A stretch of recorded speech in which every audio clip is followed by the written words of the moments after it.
আল্লাহু আকবার, আল্লাহু আকবার। ভোরের নীরবতায় মসজিদ থেকে ভেসে আসে ফজরের আজান। আজানের শব্দে হালকের ঘুম ভেঙে যায়। সে জানে নামাজের ডাক উপেক্ষা করা যায় না। It's time for Fajr. একজন মায়ের দোয়া সন্তানের জন্য সবচেয়ে বড় শক্তি। My son. অজু শুধু শরীর পরিষ্কার করা নয়, এটা আত্মাকে পবিত্র করার প্রস্তুতি।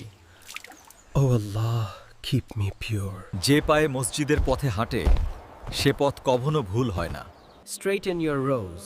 ফজরের নামাজ একজন মানুষকে সারা দিনের জন্য শক্ত করে তোলে।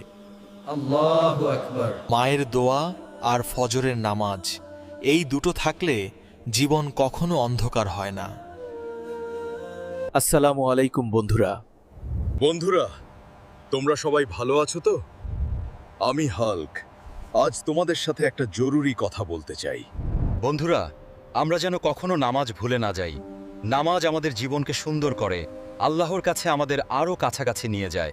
তোমরা সবাই নিয়মিত নামাজ পড়বে, ঠিক আছে? আজ থেকেই শুরু করো, একটাও মিস করো না। আল্লাহ আমাদের সবাইকে 5 ওয়াক্ত নামাজ আদায় করার তৌফিক দান করুন, আমিন। বন্ধুরা, আমাদের এই চ্যানেলটিকে এগিয়ে নিয়ে যেতে তোমাদের সমর্থনের প্রয়োজন। সাবস্ক্রাইব করে আমাদের সাথে থাকো।